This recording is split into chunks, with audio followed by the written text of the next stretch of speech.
Hey everybody, Dr. Tom over the Active Healing Center. We are back to Mobility Monday and we're going to put our focus in starting on the lower extremity and we're going to hit on the calf area. It's one of those areas that just get bombarded with stress day in, day out. It's one of those muscle groups that really don't ever get a chance to relax until the end of the day when you sit or go down and sleep at night. It's one of those areas that are constantly under stress, constantly under pressure. We'll talk about that for a quick moment, but we're going to start focusing on that part of the body.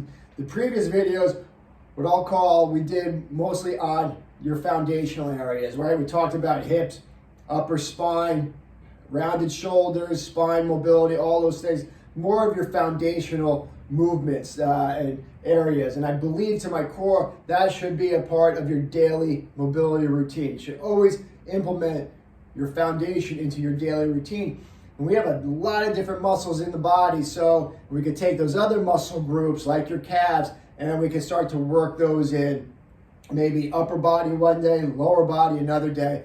But if your calves are a problem area, maybe it's something that we want to be a part of more of a daily routine. But when we looked at the calves and your lower extremity, again, like I said, they just get bombarded with stress. If we take everything else out of the equation, right? We're not looking at how much you walk, your steps, all these things. We take all that out of the equation.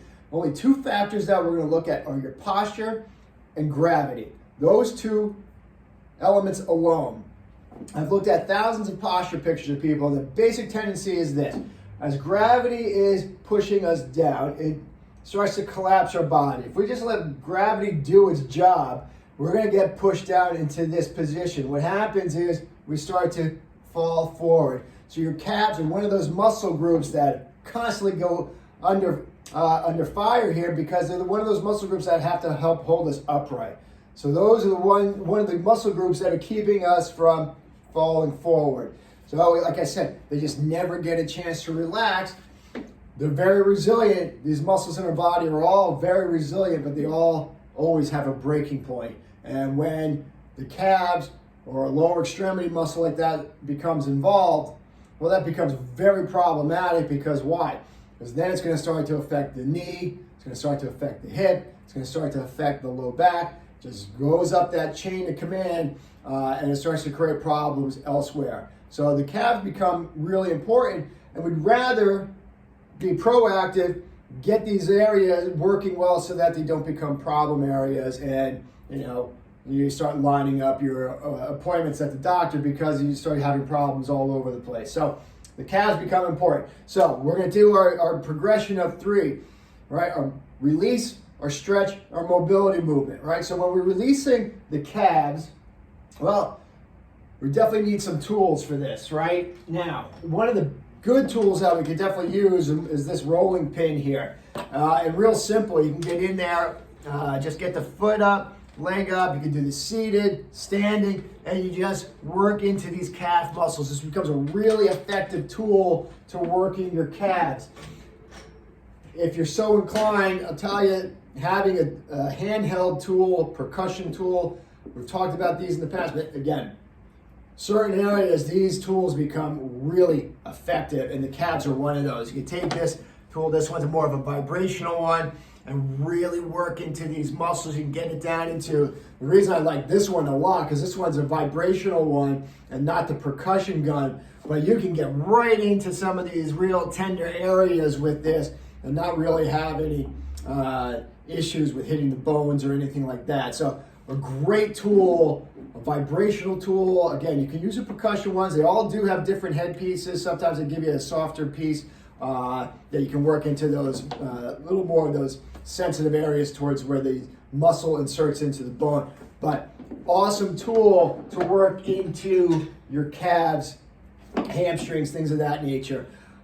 Peanuts, foam rollers, I'm not a big fan of to work these areas. It's just real hard to put that muscle into a good enough position where you're getting enough pressure to really allow those muscles to release. So not great with using a tennis ball, a peanut, foam roller. So I'm going to stick more to these types of tools, the rolling pins, a percussion, a vibrational tool. But that's how you release it. Again, set your timer, have it right there, and work these areas. You can even just use your hand Put some massage oil, lotion, and you can work those, find those tender spots. I always like to work lengthwise and then crosswise and kind of break that, free that tissue. But again, set your timer, a minute, 30 seconds, a minute. I wouldn't go more than 2 minutes on these areas working this because one, you can make it real sore. It's more about the consistency of it, not the intensity of it. For a matter of argument here, we want to just work those areas more consistently. 30 seconds, a minute. That's how you release it. Then we're going to stretch it. So I'm up here on my one piece that we have here. And the way you stretch into the calf muscle is, what I like to do is use a wedge. So on this piece here, we have our foot. We can put our heel towards the ground and get the foot in a nice angled position. I like this one a lot. To me, it really opens up my calf muscle. What we want to keep this leg real straight. The leg that we're stretching stays nice and straight. The rest of my body stays nice and straight. And all I'm doing is leaning forward. My whole body starts to drift forward. And I'm not going butt out or anything like that. This all stays nice and aligned. And I just start to lean forward. And I can start to feel that stretching through my calf muscle. Now, there are two different parts to your calf muscle. So this works one angle. Do that 30, 40 seconds. Again, have your timer going, 30 to 40 seconds. And then to hit the other part of our calf muscle, there's two different muscles in there. What we're going to do here is put a little bend in the knee. So now I stay tall through here and I just bend my knees straight down. And now I can feel that stretch into the lower part of the calf muscle here. The first one we do is going to hit a little higher up. The second one here, we're bending both knees like I'm bending down to pick something up off the ground. And I just drop. Real easy.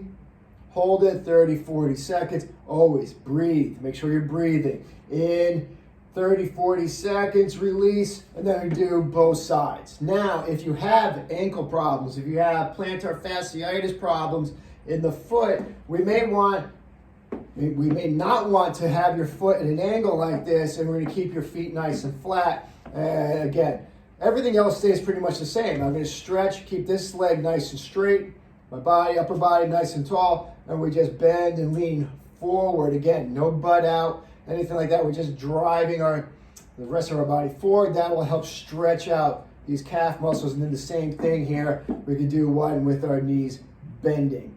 And that hits into those two different groups, muscle groups for your calves. So that's our stretch component. Then a mobility component becomes real easy because the job of one of the movements for our calves is just a heel raise. So we're stay nice and tall and we just get our heels up off the ground, get up on our toes, and we're gonna do that 10, 15, 20 times, nice and smooth, up and down, 10, 15 times. And that's how we start to add a mobility component to it. But real simple, that's a great way to start to work the calf muscles. Again, release it with a tool, stretch it 30 to 40 seconds, a couple different angles to hit into the two different components of your calf muscle. And then the third one would be just to do a simple mobility movement, and that's a heel raise, up and down 15, 20 times. All right, hope you got something out of it. Ultimately, let's get moving, get your body moving, make it consistent. These will pay off. Consistency trumps intensity, so you do it consistently. I promise you it's going to pay off. In the long run, your body's going to move better, you're going to feel better, and ultimately, you're going to live a better life. Take care.